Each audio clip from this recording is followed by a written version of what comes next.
नमस्कार। वक्त हुआ है मसला का और मैं हूं आपके साथ गौरव राजेंद्र। हरियाणा की राजनीति में हमेशा की तरह आने वाला साल भी जिस तरीके से शुरू हुआ दिलचस्प होने वाला दिखाई दे रहा है। जैसे कि 2024 में हमने देखा कि विधानसभा के चुनाव हुए और सारे रिकॉर्ड तोड़ते हुए बीजेपी तीसरी बार सरकार बनाने में कामयाब रही। खास बात यह है कि राज्य में 2025 की शुरुआत हो चुकी है और ऐसे में कहीं न कहीं नए साल के शुरू में ही निकाय चुनाव की जंग भी होनी है। जनवरी के दूसरे हफ्ते में चुनावी तारीखों के ऐलान की भी कयास लगाए जा रहे हैं। लेकिन सवाल आज मसला में ये कि नए वर्ष में राजनीतिक दलों के सामने कौन कौन सी चुनौतियां होने वाली हैं और सवाल ये भी कि कौन सी नई योजनाओं का लाभ 2025 में प्रदेशवासियों के हिस्से आने वाला है। साथ ही आज को लेकर चर्चा मसला में ये भी करेंगे कि नए साल में हरियाणा के विकास का रोड मैप क्या होने वाला है, किस तरीके की तैयारियां राजनीतिक पार्टियों ने की हैं और क्या कुछ जनता अपेक्षा कर सरकार से बैठी हुई है वो भी समझने की कोशिश करेंगे, क्योंकि नए साल को लेकर सरकार का क्या एजेंडा है। तमाम सारे वो सवाल हैं, तमाम सारे वो पहलू जिन पर आज मसला में हम चर्चा करेंगे और अपने पैनलिस्टों से समझने की कोशिश करेंगे कि किस तरीके से क्या नए साल में प्रवेश करते करते नई चुनौतियों का भी यहां पर सामना करना पड़ सकता है, या विपक्ष को या सत्ता पक्ष को, और वो कौन से मुद्दे हैं और कौन से एजेंडे जो सरकार के नए साल को लेकर रहने वाले हैं, और नए साल में कौन पास करेगा निकाय चुनाव की अग्नि परीक्षा, ये भी समझने की कोशिश रहेगी कि किस तरीके से देखिए अभी सरकार बनाई है, सरकार का गठन हुआ है, अब छोटी सरकार के लिए चुनाव होने हैं और ऐसे में तमाम सारे सवाल और तमाम सारे पहलू जिन पर बिंदुवार तरीके से चर्चा हम करेंगे। नए साल में कितनी बदलेगी हरियाणा की राजनीति और क्षेत्रीय दलों के लिए क्यों अहम है नया साल 2025, इसको लेकर भी आज मसला में हम चर्चा करेंगे।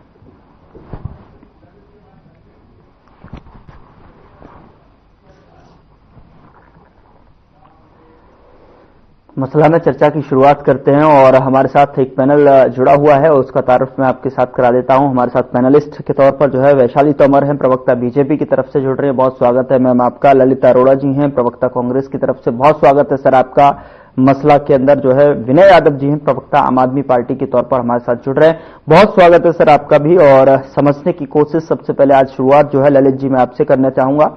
और जिस तरीके से आपने देखा कि 2024 के जाते जाते हमने बहुत सारी चीजें देखी हैं प्रदेश के भीतर और पार्टियों के भीतर भी, लेकिन जिस तरीके से सरकार का गठन हुआ और उसको लेकर अब कहीं न कहीं 2025 की दहलीज को पार करते हुए हम 2025 की शुरुआत कर रहे हैं। और ऐसे में सबसे पहले चर्चा की शुरुआत करूं उससे पहले आप सभी को नववर्ष की बहुत बहुत शुभकामनाएं। और ऐसे में सर मैं आपसे समझना चाहूंगा कि 2025 की शुरुआत में जिस तरीके से निकाय चुनाव है उसको लेकर रणनीतियां और क्या मापदंड होने वाले हैं, किस तरीके से चुनौतियां सामने दिखाई दे रही हैं, क्या कुछ कहना चाहेंगे, आपका मापदंड क्या है? देखिए, सबसे पहले तो हर खबर के दर्शकों को, हमारे एंकर और उसके साथ सब मेरे सहयोगी हमारे दूसरी पार्टियों के विनय यादव जी और बहन वैशाली तोमर जी, आप सबको बहुत बहुत नववर्ष की शुभकामनाएं और मेरी तरफ से भी आपकी उज्जवल भविष्य की कामना करता हूं कि ये साल आपके लिए बहुत अच्छा रहे।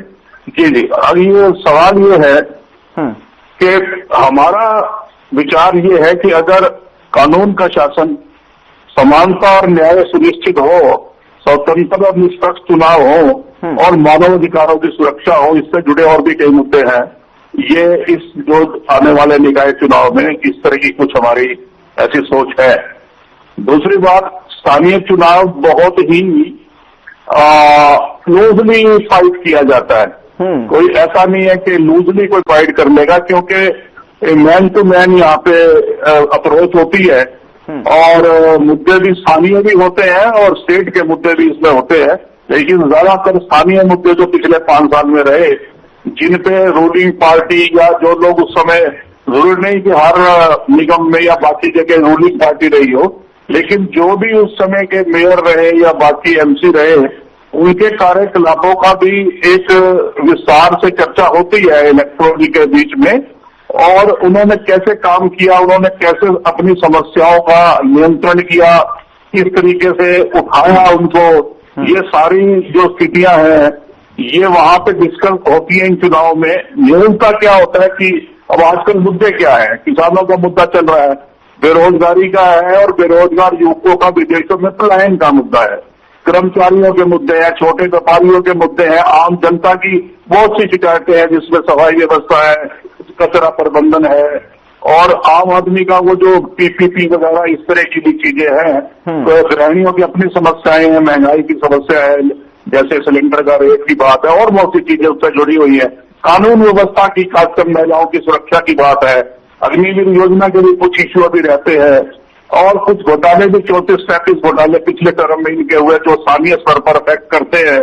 जीएसटी का मुद्दा व्यापारियों के पास है, नशाखोरी बहुत हो गई है। हरियाणा में 1136 किलोमीटर की हमारी सीमा है 5 राज्यों के साथ में, बहुत ज्यादा नशा आ रहा है, हमारे युवा नशा की तरफ भटक रहे हैं। तो नायब सैनी सरकार के सामने तो चुनौती है ही, स्थानीय प्रशासन पे, एसपीडीसी लेवल पे भी ये बहुत बड़ी समस्या है। गली गली में जो ये सुलभता से उपलब्ध है, मैं चाहता हूं कि इस पे ज्यादा सख्त कार्रवाई हो। और कर्जे की बात है, जनता कर्जा भी है और जो हमारी सरकार का कर्जा है, और अब इन्होंने वेलफेयर स्कीम की बात करी है तो उससे जो डेफिसिट है, रेवेन्यू डेफिसिट, वो और हो जाएगा। अपराध का मैंने बोली दल खराब है, दूसरी पानी का भी है।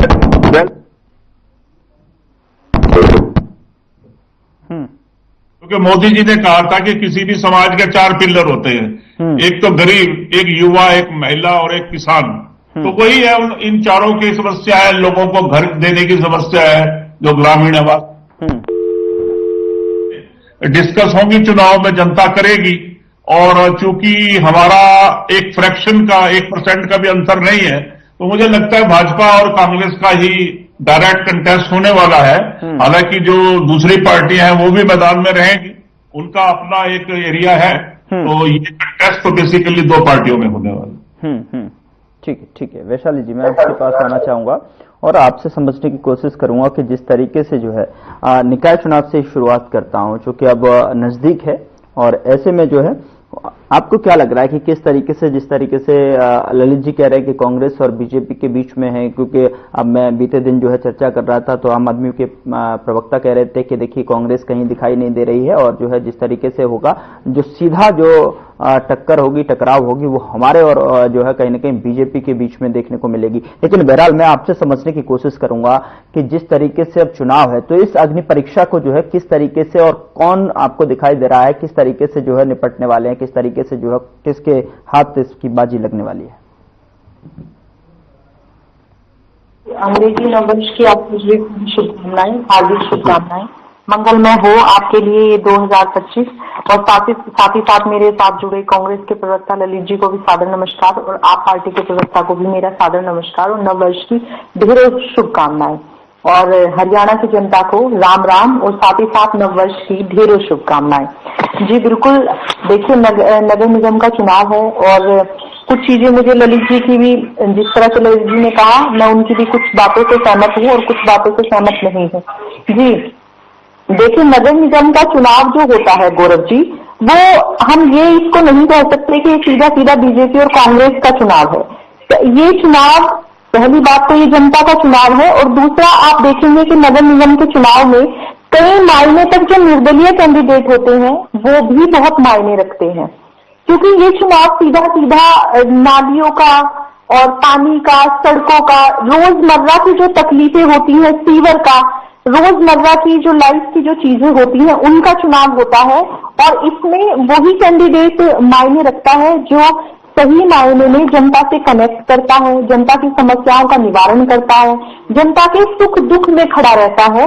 वही कैंडिडेट, कई बार आप देखें, जरूरी नहीं है वो बीजेपी और कांग्रेस का कैंडिडेट हो, कई बार जो कैंडिडेट जनता से सीधा सीधा संवाद करता है, जनता से सीधा सीधा उनकी समस्याओं को जानने की कोशिश करता है, उनके भले बुरे समय में साथ खड़ा होता है। ये छोटी छोटी समस्याएं होती हैं, लेकिन ये बहुत बड़ी होती हैं कि गलियों में लाइट नहीं लगी हुई है, नालियों का पानी सही से नहीं है, सीवरों पर ढक्कन नहीं है।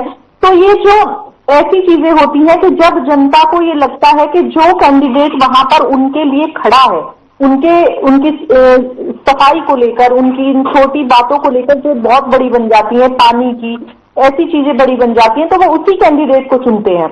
और आपको मैं बताऊं, जिस तरह से माननीय नरेंद्र मोदी जी के मार्गदर्शन में, निर्देश अनुसार जेपी नड्डा जी ने हर एक बूथ पर कार्यकर्ता उतारा।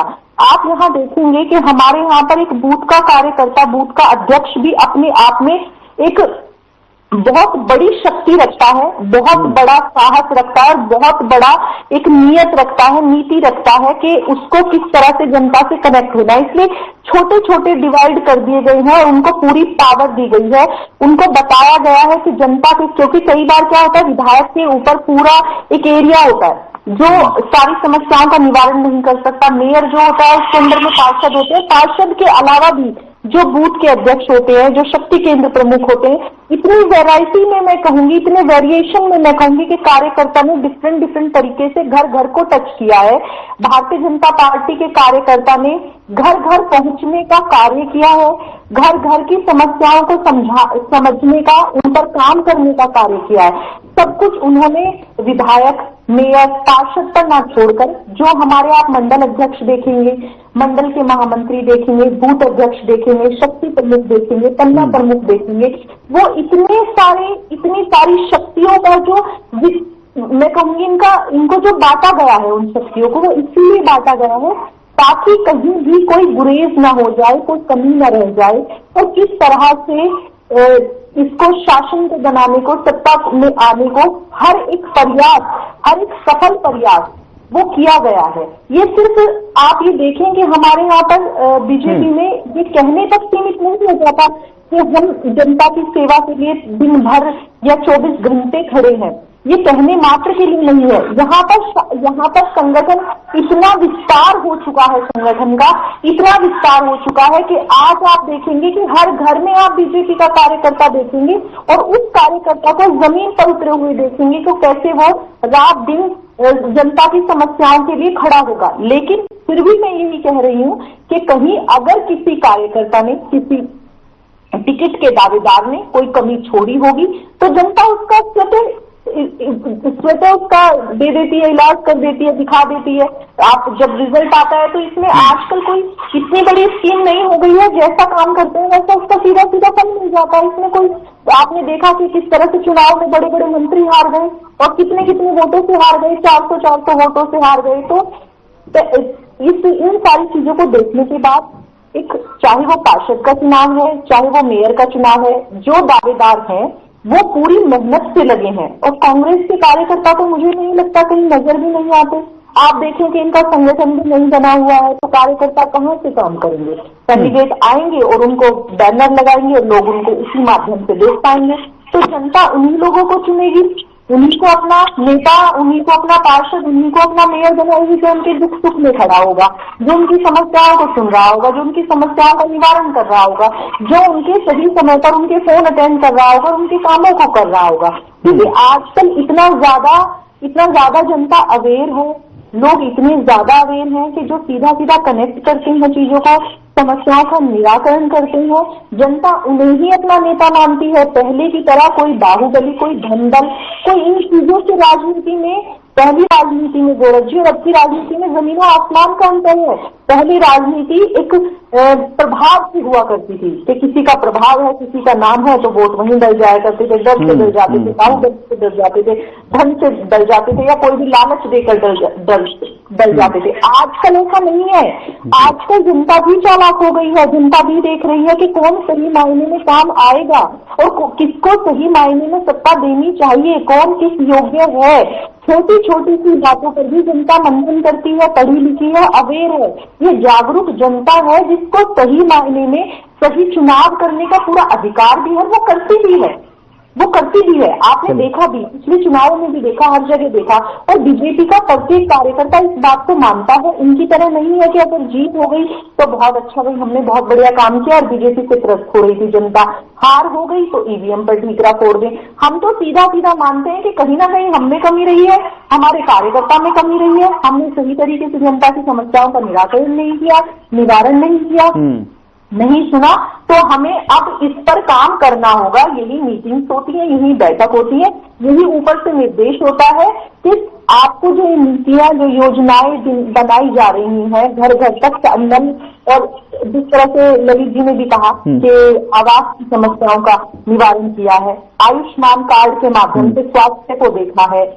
आज पहले देखें, शिक्षा, बेटियों को विद्यालय तो थे लेकिन बेटियां और बच्चियां स्कूलों तक पहुंच ही नहीं पाती थी। आज वो गांव की सड़कें, जिनको गांव कहा जाता था, आज वहां पर आप देखेंगे कि जमीनों के रेट कहां से कहां पहुंच गए। आप वहां पर जाकर देखें, शहरों से ज्यादा गांव की जमीनें महंगी है। क्यों महंगी हो गई? वो इसलिए महंगी हो गई क्योंकि हर गांव तक सड़क पहुंच रही है, हर गांव तक जल पहुंच रहा है, हर गांव तक बिजली पहुंच रही है, इसलिए वहां पर उतना महंगा हो गया है। इसलिए नहीं कि आसमान से आकर रेट टपक गए हैं, इसलिए नहीं हुआ है। तो सब चीजों, आज देखें कि घर घर से बेटियों को बस के माध्यम से बेटियां स्कूल तक पहुंच रही हैं, उनको एजुकेट कर रही हैं, अपनी एजुकेशन को आगे बढ़ा रही हैं। पहले विद्यालय होने पर भी नहीं पढ़ाई हो सकती थी क्योंकि वहां पर सड़कें ही नहीं थी, तो बस कहां से जाती। आज सड़कों में गड्ढे दिखाई देते हैं, लेकिन पहले कभी सड़कें ही नहीं दिखाई देती थी। गांव में लैंप के माध्यम से पढ़ाई होती थी। हमने खुद देखा है, हमने खुद पढ़ा है कि लैंप और एक लैंटेन होती थी, उसमें पढ़ाई होती थी गांव में। लेकिन आज हर घर में किस तरह से बिजली पहुंच रही है, ये तो आप भी देख रहे होंगे, ये आप ही जान रहे होंगे। आप उन गांव वाले लोगों से मिले, कितने लोगों को घर मिला है, कितने लोगों को आवास मिला है।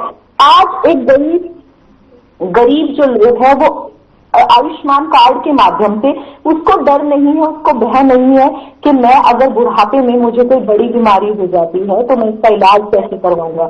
आज इसे पता है। नायब सैनी जी ने, आज देखें आप, मुख्यमंत्री बनते ही डायलिसिस जैसी जो भयंकर बीमारी होती है जिसमें रोज के खर्चे जुड़े रहते हैं, तो उसको भी किस तरह से फ्री कर दिया गया है। एक बड़े से बड़े घर में, एक मध्यम परिवार के घर में भी अगर कोई डायलिसिस जैसी बीमारी लग जाती है तो उसका पैसा सारा डॉक्टरों के पास पहुंच जाता है। लेकिन इसके बाद भी जब बीमारियां इतनी बढ़ रही हैं कि आज कितनी बीमारियों का किस तरह से आप देख रहे हैं कि कोरोना के बाद भी, इसके पहले भी किस तरह से लोग ज्यादा से ज्यादा जीवन शैली में बदलाव को लेके ले लीजिए कि किस तरह से बीमारियां बढ़ रही हैं। तो आज डायलिसिस जैसी बीमारी को भी उन्होंने, इलाज को भी फ्री कर दिया है। तो बहुत सारी चीजें ऐसी हैं जो बहुत अच्छी बीजेपी सरकार में हुई है, इसीलिए जनता बीजेपी सरकार को चुन रही है। और आगे भी इतने प्रयास किए जा रहे हैं गौरव जी, इतने बेहतर प्रयास किए जा रहे हैं। आज गांव में नायब सैनी सरकार ने कहा है कि हर गांव में लाइब्रेरी खुलेगी, तालाब का सौंदर्यीकरण हो रहा है, सड़कों का हो रहा है। बच्चों को किसी भी माध्यम से, युवाओं को खेल के माध्यम से कितना प्रोत्साहित किया जा रहा है। आप देखिए, पहले कोई कितने खेल ऐसे हैं जिन्हें आज प्रधानमंत्री जी खुद प्रमोट करते हैं, खुद बच्चों को बुलाते हैं, और खुद छोटे छोटे बच्चे जो पढ़ने में कम होते हैं वो आज खेल के माध्यम से अपने आप को कितना ऊपर महसूस करते हैं, कितना विदेशों तक भी हमारे देश को गौरवान्वित कर रहे हैं। तो क्या पहले इस खेल को कोई जानता था? इस तरह से युवाओं को प्रोत्साहित किया जाता था, इस तरह से प्रधानमंत्री जी उनसे मिलते थे। चलिए ठीक है, ये प्रतिक्रिया तो ललित जी से ले लेंगे, और जो है क्योंकि कुछ प्रतिक्रिया देना चाह रहे हैं, लेकिन विनय जी मैं आपके पास आना चाहता हूं और आपसे समझने की कोशिश करूंगा कि जिस तरीके से जो है, देखिए 2025 के शुरुआती दिन जो है हम चर्चा कर रहे हैं, और क्या आपको लग रहा है कि हरियाणा के परिवेश की अगर बात की जाए राजनीति के लिहाज से, तो कितना जो है चेंजेस यहाँ पर देखने को मिलेगा? हरियाणा प्रदेश में कितनी चेंजेस यहाँ पर राजनीति देखने को मिलेगी, और आम आदमी पार्टी की क्या जो है भूमिका रहने वाली है? और जिस तरीके से निकाय चुनाव भी हैं और कांग्रेस को सुना आपने, बीजेपी को सुना, तो आपकी तरफ से क्या प्रतिक्रिया? जी, आप सभी को नमस्कार और नववर्ष की हार्दिक शुभकामनाएं आपके सभी दर्शकों को, मेरे साथी पैनलिस्ट को। और देखिए 2024 चला गया, लेकिन साथ में डॉक्टर मनमोहन सिंह जैसे महान व्यक्तित्व, हमारे पूर्व प्रधानमंत्री, उनको भी 2024 चला गया। मैं उनको श्रद्धांजलि अर्पित करता हूँ और भगवान उनकी आत्मा को शांति दे। देखिए इतने भी अभी काम जो है बीजेपी की प्रवक्ता ने गिनवाए, कहीं ना कहीं डॉक्टर मनमोहन सिंह देखिए भारत को आर्थिक शक्ति, देखिए हर प्रधानमंत्री ने अपने अपने दौर में अच्छे काम किए, कुछ गलतियां भी हुई होंगी, ठीक है, हो जाती हैं, क्योंकि जब आप एक पोजीशन पर होते हो, आपको डिसीजंस लेने होते हैं, तो कभी कभार आप गलत डिसीजन ले लेते हैं जो उस वक्त सही होता है, लेकिन बाद में वो गलत साबित होता है। तो चाहे वो नेहरू जी हो, चाहे उसके बाद इंदिरा जी हो, सभी प्रधानमंत्री, चाहे अटल जी हो, उन्होंने अपने अपने दौर में अच्छे अच्छे काम किए, कुछ गलतियां भी रही, खामियां भी रही होंगी। और जहां तक भारत को आर्थिक महाशक्ति बनाने की बात है, देखिए उसमें डॉक्टर मनमोहन सिंह, चाहे वो फाइनेंस मिनिस्टर रहे हो नरसिम्हा राव जी की सरकार में, या बाद में जब वो प्रधानमंत्री रहे हो, उन्होंने जिस तरह भारत को बाजार के तौर पर खोल दिया, और देखिए भारत जहां हम कहते थे कि भाई पॉपुलेशन जो है वो हमारी कमजोरी है, उसको उन्होंने एक ताकत बना दिया। और इसलिए आप देखिए जो कहते हैं ना जी भाई मोदी जी जाते हैं उनका डंका बजता है, उनका डंका इसलिए बजता है भाई क्योंकि यहाँ बाजार है बहुत बड़ा, भारत इतनी बड़ी पॉपुलेशन है, नंबर 1 है हम पॉपुलेशन में, बड़ी बड़ी कंपनियां अपने फोन बेचती हैं भाई, रातों रात लाखों फोन बिक जाती हैं उनके। तो अगर ये बाजार उनके लिए बंद कर दिया जाए तो सोचिए उनके व्यापार में कितना उनको नुकसान होगा। तो ये सारे देश जो है वो समझते हैं कि भाई उन्हें अपना सामान बेचना है, तो भारत एक बहुत बड़ा बाजार है। और जिसमें मैं एक बार फिर कहूंगा, डॉक्टर मनमोहन सिंह जी ने जो नींव रखी, उसी नींव पर ही अब इमारत बना रहे हैं, और जिसको ये कहते हैं कि डंका बज रहा है, ये डंका उसी की वजह से बज रहा है। तो हमें एक बार फिर उनको धन्यवाद करना चाहिए, इतने महान व्यक्तित्व के धनी वो थे, इतने सज्जन व्यक्ति, वो एक आम इंसान की तरह रहते थे। और देखिए अब हम बात कर रहे हैं कि भाई आगे क्या होगा, डबल इंजन की सरकार इनकी 10 साल से चल रही है, देश और प्रदेश जो है कैसे विकसित हो, ये भी कहते हैं कि भाई हम विकसित करेंगे, हम 2047 तक विकसित करेंगे, लेकिन रोड मैप इनका हमारी समझ में तो आता नहीं है। हम भी कहते हैं, हमारी पार्टी भी कहती है, हमारे अरविंद केजरीवाल जी भी कहते हैं कि भाई हम भी भारत को विकसित करना चाहते हैं, लेकिन हमारा तो बहुत सिंपल सा फार्मूला है। देखिए कि भाई आप हर बच्चे को, चाहे वो गरीब का बच्चा हो, किसान का बच्चा हो, मजदूर का बच्चा हो, अब उनको अच्छी शिक्षा दे दीजिए, समान शिक्षा दे दीजिए। यानी कि जो एक अमीर से अमीर व्यक्ति का बच्चा जिस तरह की शिक्षा ले रहा है, वैसा वो एक गरीब के बच्चे को ही मिले, तो देखिए अपने आप जो देश है विकसित हो जाएगा। और जिस तरह ललित जी ने जिस तरह जो भी चीजें गिनवाई, जो भी उनके चिंता के विषय थे, उन्होंने बहुत अच्छे अच्छे पॉइंट रखे, उन्हें मैं दोहराना नहीं चाहता, लेकिन आप देखिए इन सब का सॉल्यूशन भी कहीं ना कहीं शिक्षा से ही निकलता है। अब जैसे उन्होंने एक नशे की बात की, देखिए नशे में ठीक है सरकार जो है कुछ कदम उठा सकती है, वो कोशिश कर सकती है कि इस तरह की चीजें जो है वो प्रदेश में ना आए, लेकिन जो युवा या जब हमारे बच्चे पढ़ेंगे उनको, देखिए शिक्षित का मतलब ये नहीं है कि भाई आपने सिर्फ डिग्री ले ली और आप काबिल बन गए किसी काम को करने के लिए। बच्चों के अंदर ही संस्कार शुरू से, देखिए हमारे बच्चे संस्कारी हैं, कोई उनमें इस तरह की बात नहीं है, लेकिन इस तरह की चीजें भी कि भाई नशे से दूर रहा जाए, वो जागरूकता जो है वो शुरू से ही जब हम उनको शिक्षा उनको मिलती है, प्राइमरी एजुकेशन मिलती है, तभी से उनके अंदर डाली जाए, तो मुझे लगता है कि फिर जब वो बड़े होंगे तो वो कहीं ना कहीं उससे बचेंगे। और तो कहने का मतलब ये है कि सिर्फ सरकार की जिम्मेदारी नहीं है, यहाँ पर दूसरे तरीके से भी कदम उठाने होंगे। और शिक्षा ही, अब देखिए भ्रष्टाचार ले लीजिए, आप कोई भी महिलाओं के खिलाफ आप जितने भी क्राइम होता है उसको आप ले लीजिए, इसमें सरकार कदम उठा सकती है, लेकिन साथ के साथ बच्चों को अच्छी शिक्षा मिलेगी तो वो उस पर भी ध्यान देंगे और उससे बेहतर होगा। ठीक है, तो हमारा विकसित भारत या विकसित प्रदेश की हमारी परिभाषा ये है। और देखिए ये हमारी परिभाषा है और ये हमारी प्रायोरिटी है कि देश विकसित हो, प्रदेश विकसित हो, लेकिन साथ ही साथ आज एक चिंता का विषय क्या है, देखिए अब जैसे अभी मेरी साथी बीजेपी की प्रवक्ता ने कहा कि भाई हमारे तो बूथ अध्यक्ष भी बड़े शक्तिशाली होते हैं, वो लोगों के बीच रहते हैं। भाई आप कोरोना के टाइम में इतने मजदूर भाई पैदल चल कर घर अपने घरों में गए, जब उनको यहाँ कोई रोजगार नहीं था, क्योंकि सब कुछ बंद था, उनको उनके पास किराए को देने के लिए पैसे नहीं थे, तो उनको मजबूरी में वापस जाना पड़ा। तब भाई वो बूथ अध्यक्ष कहाँ थे आपके? विश्व की सबसे बड़ी सबसे शक्तिशाली पार्टी के आपके कार्यकर्ता कहाँ थे? ऐसा लगता है जैसे भैया बीजेपी का संगठन है, उनके कार्यकर्ता है, उनके बूथ अध्यक्ष हैं, प्रशासन की तो जरूरत ही नहीं है, सब कुछ वही मैनेज कर लेंगे। और इसलिए अब ऐसा लगता है कि बस ये इनको कुछ भी करके चुनाव जीतना है और अपनी सरकार बनानी है और ये इनके कार्यकर्ता ही सब कुछ करेंगे। भाई ये प्रशासन, डीसी, पुलिस सब हटा दो भाई, वो सब मैनेज कर लेंगे। लेकिन मेरा एक फिर से सवाल है कि भाई कोरोना जब विपत्ति आई तो कहां तो आरएसएस था, जो इनका सहयोगी संगठन है, जो इनके चुनाव में मैदान में उतर जाता है, अभी दिल्ली में उतर गया, पहले हरियाणा में उतर गया था, और कहां इनके कार्यकर्ता थे भाई? मैं बहुत सम्मान और विनम्रता से पूछना चाहता हूं। और लोकतंत्र देखिए, क्या अंग्रेजों का शासन क्यों बुरा था भाई? अंग्रेजों के शासन में भी जो अमीर और रईस लोग थे उनके लिए कोई दिक्कत नहीं थी, वो तो सिर्फ जो गरीब और लाचार जो वंचित लोग हैं उनके लिए जो अंग्रेजी शासन बहुत खराब था। उन्होंने भी देखिए रेलवे लाइनें बिछाई, उन्होंने भी राजमार्ग बनाए, क्योंकि उनको व्यापार करना था।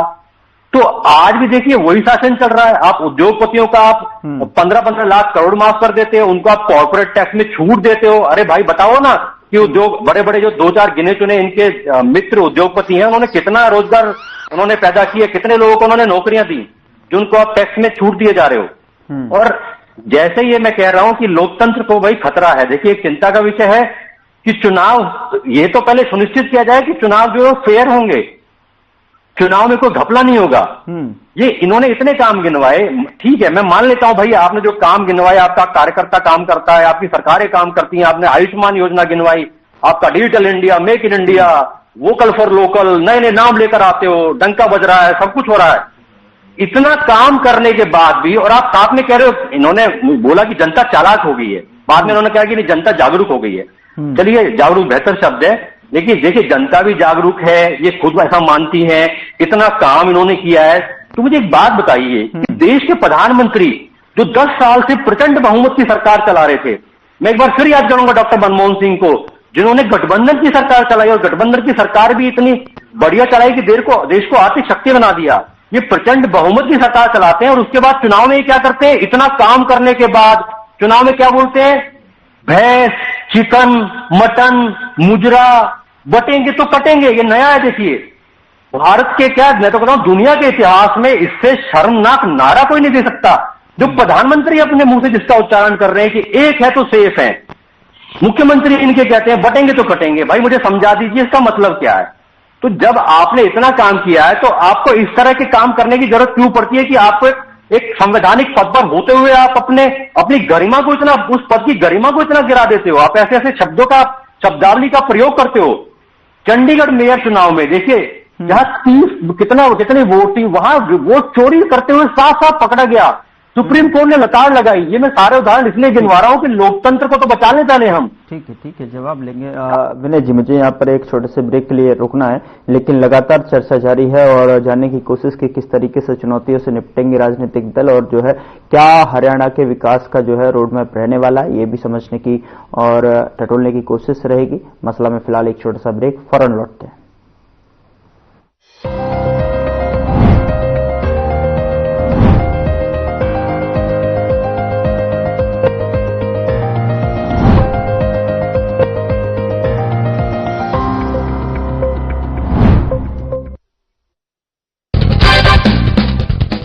नमस्कार दोस्तों, आजकल नई दिल्ली में रानी झांसी रोड पर लगी रानी लक्ष्मीबाई की मूर्ति की शिफ्टिंग की खबर सुर्खियों में है। दरअसल झंडेवाला चौराहे पर ट्रैफिक सिस्टम को स्मूथ करने के लिए इस मूर्ति को शाही ईदगाह के पास डीडीए पार्क में शिफ्ट किया गया है। लेकिन हैरानी की बात यह है कि ईदगाह मैनेजमेंट ने इसका विरोध किया। यह देखकर साहिर लुधियानवी का एक शेर याद आ गया, क्या मोल लग रहा है शहीदों के खून का, मरते थे जिन पे हम वो सजा याब क्या हुए। हालांकि मुस्लिम समाज के बेतुके विरोध को देखते हुए पुलिस फोर्स के साथ संगीनों के साए में मूर्ति को डीडीए पार्क में शिफ्ट कर दिया गया है। लेकिन ईदगाह मैनेजमेंट ने इसके खिलाफ हाई कोर्ट की पहले सिंगल बेंच में और फिर डबल बेंच में अपील की। यहां उसे हार का सामना करना पड़ा। डिवीजन बेंच ने फटकार लगाते हुए यहां तक कहा कि झांसी की रानी लक्ष्मीबाई राष्ट्रीय हीरो हैं, उनको धार्मिक रूप नहीं देना चाहिए, वो सभी धार्मिक सीमाओं के परे हैं। आप इसको धार्मिक रंग देने की कोशिश कर रहे हैं, आप सांप्रदायिक राजनीति कर रहे हैं, और वो भी कोर्ट का इस्तेमाल करके। ये दुर्भाग्यपूर्ण है। दोस्तों हमारा ऑफिस रानी झांसी रोड पर ही है, इसलिए मैं हर रोज मूर्ति की शिफ्टिंग के अरेंजमेंट पर लगातार नजर रख रहा था। इस पूरे इंसिडेंट को देखते हुए मुझे 30 साल पहले का वो किस्सा याद आ गया, जब मैं आरएसएस के कार्यक्रम में शामिल होने के लिए हरिद्वार गया था। वहां भारत माता का मंदिर भी है। वहां मेरी मुलाकात मंदिर की स्थापना करने वाले महान संत स्वामी सत्यमित्रानंद गिरी जी महाराज से हुई। मुझे इस बात को बताते हुए गर्व महसूस होता है कि स्वामी सत्यमित्रानंद जी ने ही 2003 में साधना टीवी चैनल का उद्घाटन किया था। उन्होंने मुझे खुद भारत माता मंदिर के दर्शन भी कराए। 8 मंजिला इस मंदिर में पहली मंजिल पर भारत माता की मूर्ति लगी है और दूसरी मंजिल पर वीर स्वतंत्रता सेनानियों की तस्वीरें और मूर्तियां स्थापित की गई हैं। उनका मानना था कि आजादी की लड़ाई में जिन्होंने भी अपने प्राणों की आहुति दी, या उसमें जी जान से हिस्सा लिया, वो सभी हमारी देवताओं के समकक्ष हैं। अब आप खुद सोचिए कि एक और हिंदू मंदिर में आजादी के परवानों की देवी देवताओं के बराबर दर्जा देकर उन्हें स्थापित किया गया है, और दूसरी तरफ मुस्लिम समुदाय ईदगाह के बाहर रानी लक्ष्मीबाई की मूर्ति लगाने का विरोध कर रहा है। ऐसे में इन लोगों की मानसिकता क्या होगी आप अंदाजा लगा सकते हैं, जिनकी बदौलत आज हम और आप और विरोधी मुस्लिम समुदाय भी आजादी की खुली हवा में सांस ले रहा है। मुझे लगता है उन शहीदों का विरोध करना उनकी राष्ट्र विरोधी सोच को दर्शा रहा है।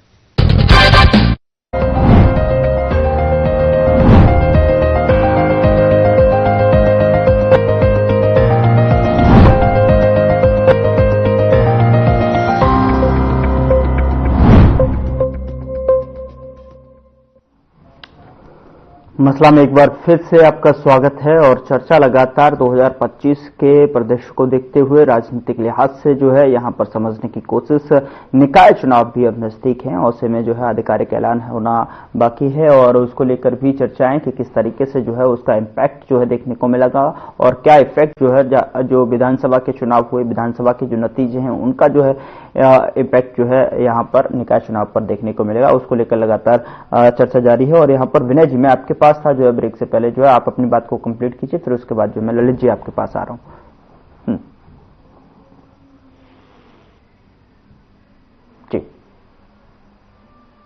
जी, उनके लिए चुनाव जीतना जो है मुश्किल होता जा रहा है, क्योंकि जिस तरह की राजनीति भारतीय जनता पार्टी कर रही है, मैंने आपको गिनवाया कि वो मेयर चुनाव में चंडीगढ़ वोट की चोरी करते हैं।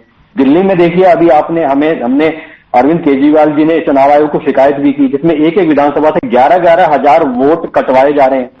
सांसद संजय सिंह जी की पत्नी जिन्होंने लोकसभा चुनाव में वोट डाला, उनकी वोट कटवा दी गई।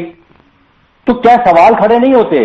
क्या सवाल पूछने का हक नहीं है हमें? ये कहते हैं ईवीएम पर ठीकरा फोड़ते ईक्रम, ठीक है भाई, लेकिन सवाल तो खड़े होते हैं ना। महाराष्ट्र के चुनाव में आप देखिए, नांदेड़ लोकसभा में कांग्रेस जीतती है और उसकी विधानसभा, उस लोकसभा में जो विधानसभा आती है उनमें कांग्रेस हार जाती है, गठबंधन हार जाता है। इसका मतलब ये है कि लोकसभा में लोग मोदी जी को पसंद नहीं कर रहे, राहुल गांधी जी को पसंद कर रहे हैं और राहुल गांधी जी को वोट कर रहे हैं, इसलिए लोकसभा में जीते ना। विधानसभा में मोदी जी को पसंद किया तो विधानसभा में जीत गए, इसका मतलब तो यही हुआ। हमने तो नहीं देखा, जब मनमोहन सिंह जी की सरकार थी, गुजरात में मोदी जी का इतना लंबे समय से शासन था, उसके बावजूद 2009 में 16 लोकसभा में सांसद थे कांग्रेस के। तो जब केंद्र में सरकार होती है तो वहां बाई इलेक्शन हो तब भी ये बहुत ज्यादा चांसेस होते हैं कि जीतेगा, और वहां देखिए कांग्रेस जीत गई और विधानसभा में हार गई।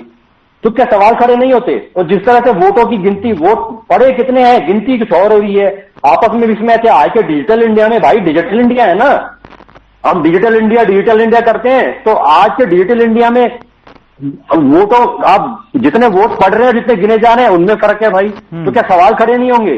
चलिए ठीक है। और मैं वापस, मुझे 10 सेकंड और दे दीजिए। बार बार कि भाई इतने काम किए।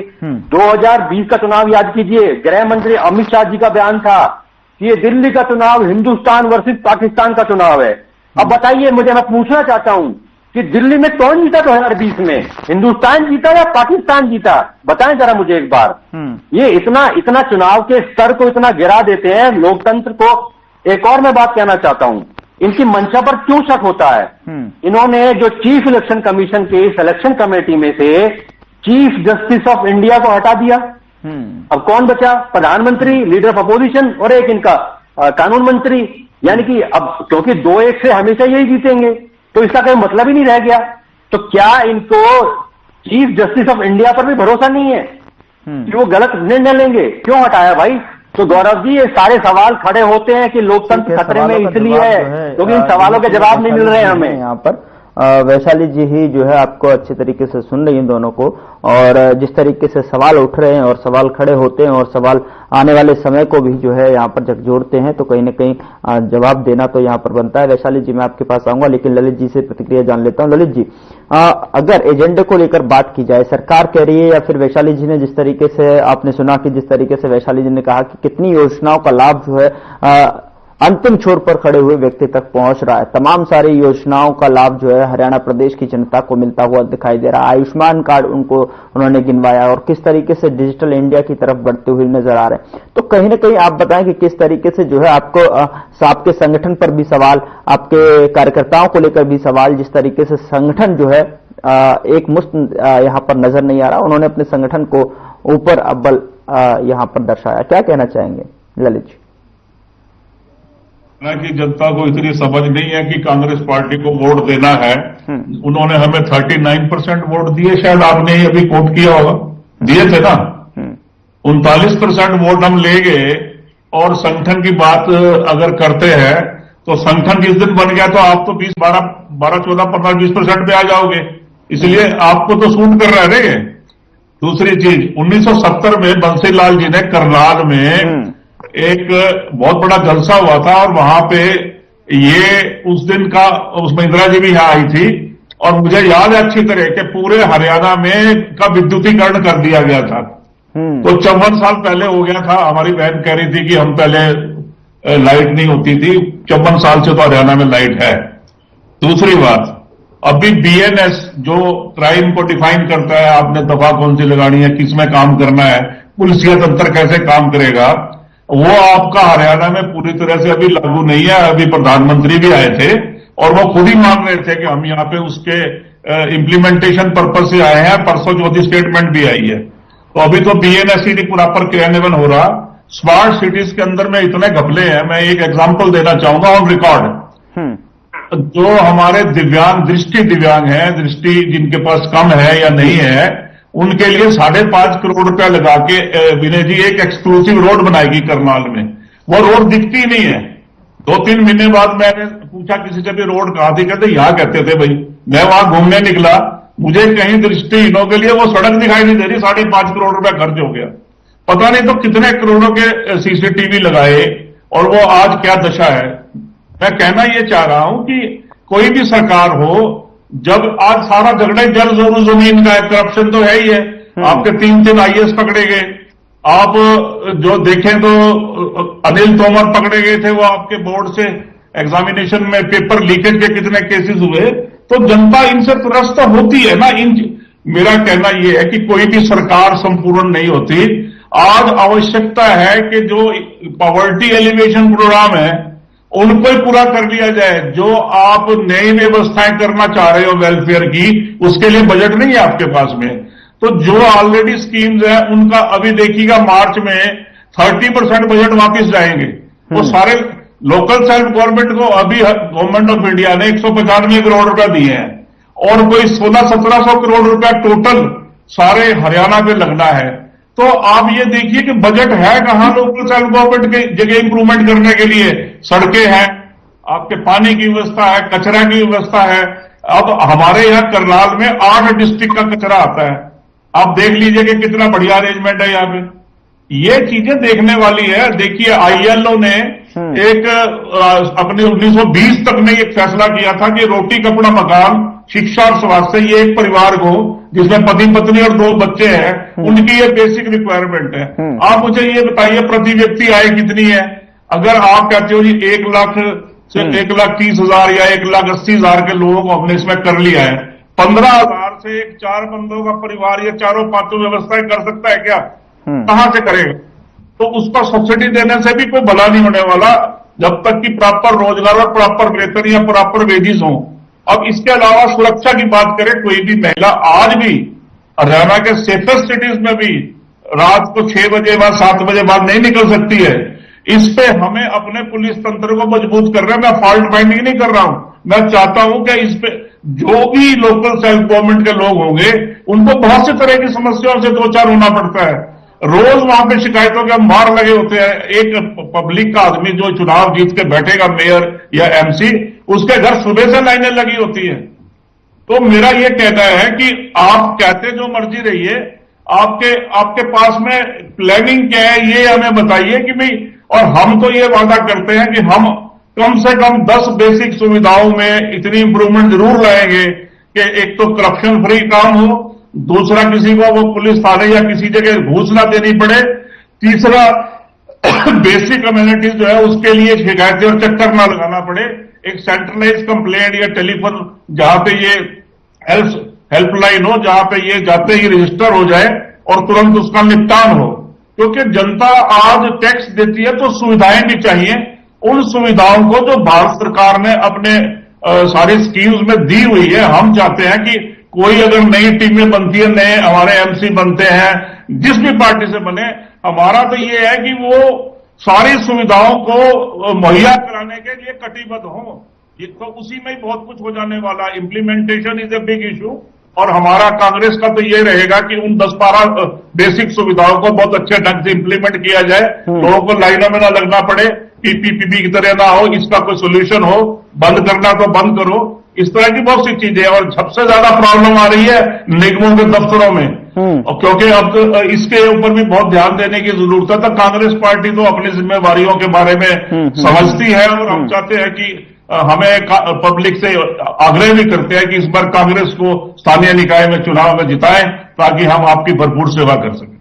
ठीक है वैशाली जी, इतने सारे सवाल खड़े हो रहे हैं, क्या जवाब है आपके पास है? जिस तरीके से ललित जी ने भी सिलसिलेवार तरीके से, बिंदुवार तरीके से जो है सवालों को सामने रखा और जो है विनय जी ने भी जो है बिंदुवार तरीके से विस्तार से सवाल सामने रखे, चाहे वो आपकी बिजली पहुंचाने की बात हो, चाहे वो जो आयुष्मान कार्ड से रिलेटेड हो, और तमाम सारे जो समस्याएं यहाँ पर ललित जी ने गिनाई और विनय जी ने, क्या कहना चाहेंगी?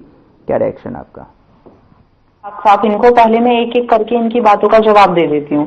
दिनेश जी ने बात करी कि भाई नशे को लेकर बहुत ज्यादा हरियाणा में नशे को लेकर युवा जो है वो नशे की तरफ अग्रसर हो रहे हैं। ये बात इन्होंने ललित जी ने भी कही और दिनेश जी ने भी कही। तो ये बात तो इन्हें खुद देखनी चाहिए ना कि किस तरह से पंजाब से किस तरह से ड्रग्स सप्लाई होते हैं और पंजाब में कैसे हर व्यक्ति को नशे का आदी बना दिया गया है। वहां के माता पिता से मिलकर देखिए किस तरह से वो रोते हैं और कहते हैं कि भाई यहाँ की सरकार क्या करे। क्यों?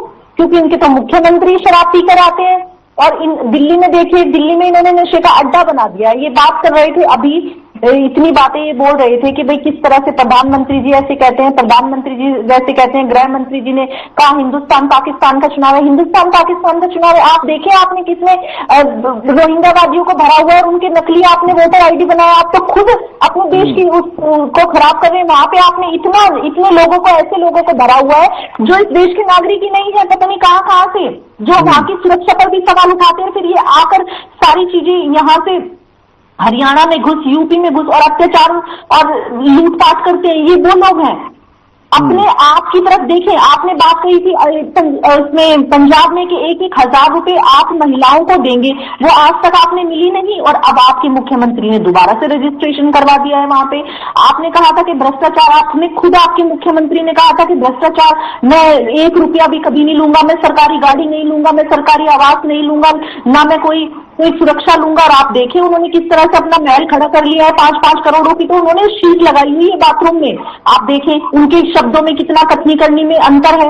और आपने सीधा सीधा आरोप लगाया प्रधानमंत्री जी पे कि मनमोहन जी ने इतने अच्छे काम किए, बहुत अच्छे काम किए। हर प्रधानमंत्री जब इतने बड़े पद पर बैठता है तो जाहिर सी बात है कुछ ना कुछ देश के हित के लिए जरूर सोचता है। लेकिन आपने देखा कि किस तरह से G20 हुआ और हमारे देश में मेजबानों की किस तरह से अध्यक्षता की। आपने देखा क्या कभी इस तरह से? आप हंसिए मत दिनेश जी, आप क्योंकि अपनी निर्लज्जता पर हंस रहे हैं। आप महिलाओं की सुरक्षा की बात करते हैं, अपनी महिलाओं को तो घर में बुला के आप जूते थप्पड़ों से मारते हैं। आपको शर्म नहीं आती? आप बैठकर यहाँ महिलाओं के सम्मान की बात करते हैं। आपने देखा कि कतर से किस तरह से सैनिक वापस आए।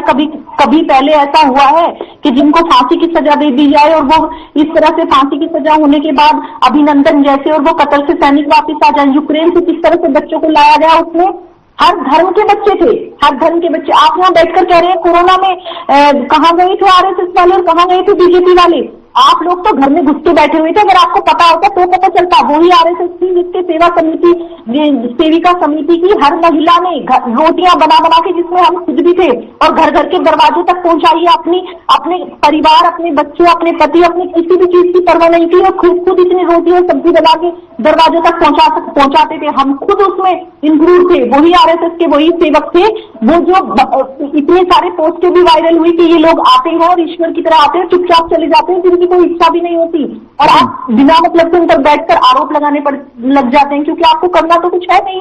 आपको खुद आप नशे की तरफ युवाओं को भेज रहे हैं, खुद शराब की ठेके बना रखा है आपने दिल्ली को, और आप इस तरह की बातें करते हैं। अब रही बात दिनेश जी के सवालों की, दिनेश जी ने ये जो आपने देखा अभी आपके कांग्रेस के विधायक ने क्या किया, दिनेश जी पता है ना आपको, खुद वहां पर उन्होंने वोट इकट्ठा की कि हम फ्री में एजुकेशन देंगे, और उस बच्ची को मार दिया, वो बच्ची मौत के घाट उतर गई, और उस पर भी राजनीति कर रहे हैं। तो आपके ये विधायक है, और आप ही ने इन अफसरों को ऐसी लत लगाई हुई थी, ऐसा इनके भ्रष्टाचार इनको मुंह लगाया हुआ था कि इनको किसी किसी को अभी रास नहीं आता। हमारी सरकार में तो खुद एक मंत्री का, कैबिनेट मिनिस्टर का लेके राज्य मंत्री का लेके सबका ये बयान होता है कि हम तो एक ट्रांसफर भी नहीं करवा सकते, क्योंकि ऑनलाइन सारी चीजें हो गई हैं। खुद आपके जो विधायक हैं उनकी वीडियो वायरल हुई कि हम बिना पर्ची खर्ची नौकरी नहीं देंगे बीजेपी की तरह, हम तो भाई पहले अपना घर भरेंगे और फिर अपने रिश्तेदारों का घर भरेंगे और उसके बाद देखेंगे क्या होगा, हम तो उन लोगों को देंगे 50 वोट पे 1 नौकरी। तो ये तो खुद आपके लोगों के वर्ड्स है, आपके विधायकों के वायरल हो रखी है ऑडियो वीडियो, आप खुद देखिए। उसके बाद आप बैठकर यहाँ पर ऐसे बोल रहे हैं। ललित जी, आपसे तो मैं इस तरह की बातों की उम्मीद भी नहीं रख रही थी, मुझे लगा था कि आप तो सही बात करेंगे जो जनता के हित में होगी। तो फिर बताएं, ऊपर से जब आप ये कहते हैं, आपके सारे प्रवक्ता यहाँ पर बैठकर कहते हैं कि मैं 39 पॉइंट वोट मिली है, तो फिर क्यों आप ईवीएम का ठीकरा फोड़ते रहते हैं, ईवीएम का रोना होते रहते हैं? आप कहीं बहुत खुशी से स्वीकार करें कि तो हमें जनता ने स्वीकार किया है, इतने लोगों ने हमें चुना है, कहीं कुछ कमियां रह गई। अब हम देखिए बैटरी के साथ हम वापस आएंगे। ये तो बहुत बड़ी बात आपने कही कि बिना संगठन बने हम इतनी सारी वोटें हमने इकट्ठी कर ली, अगर हमने संगठन बना लिया तो क्या होगा। बहुत मजबूत और बहुत अच्छी बात आपने कही। अगर आपके सारे नेता इस तरह से राहुल गांधी जी से भी किसी दिन बात करके या किसी लेटर के माध्यम से उन्हें स्टेटमेंट पहुंचा दीजिए, ये आपने राष्ट्रीय नेता जैसी बात कही है।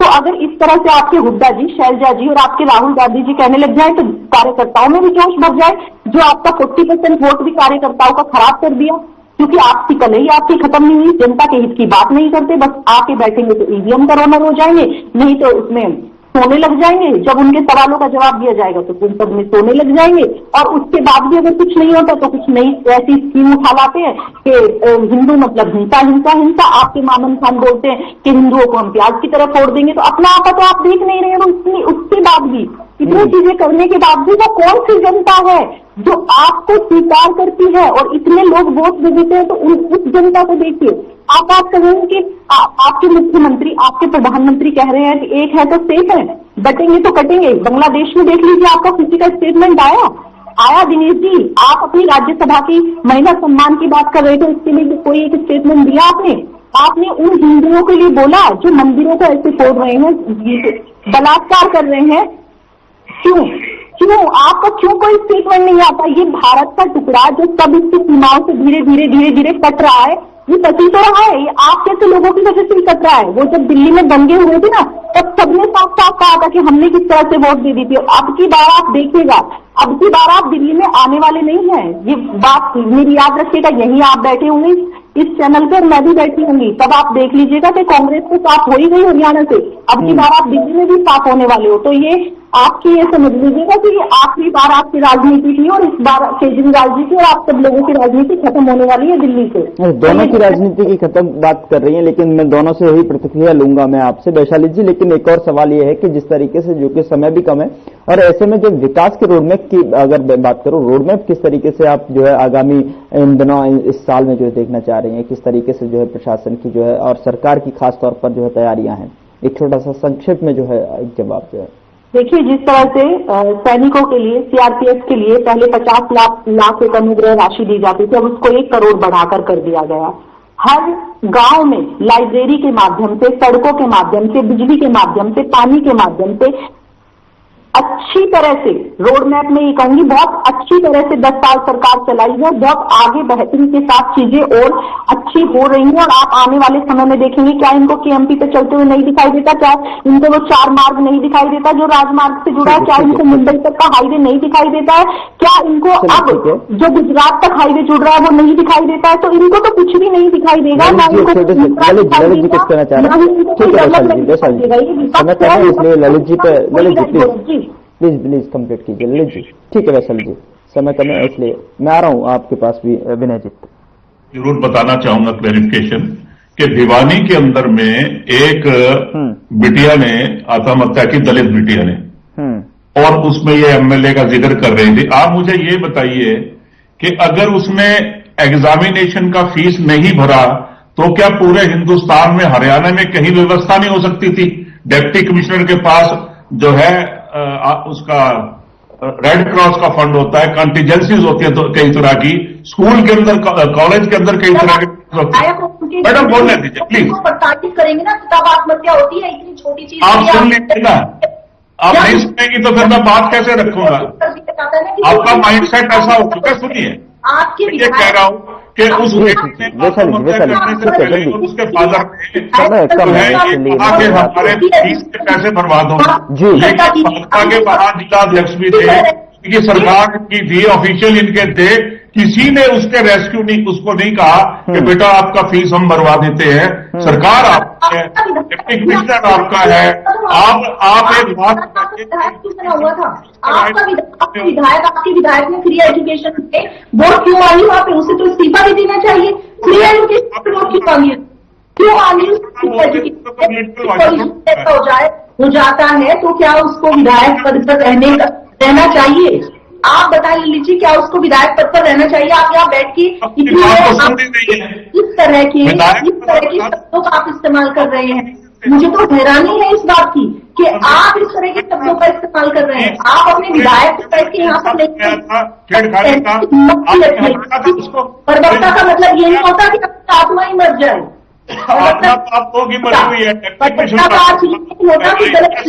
बैठे हैं एक कॉलेज के अंदर एग्जाम अर्थ नहीं होता है प्रवक्ता का, गलत चीज को कहने की शक्ति भी रखिए, कंप्लीट करने दीजिए, कंक्लूड करने। क्या बात कंप्लीट करनी थी गौरव जी को? आप इनसे सवाल करें सीधा सीधा कि जिस विधायक वहां पर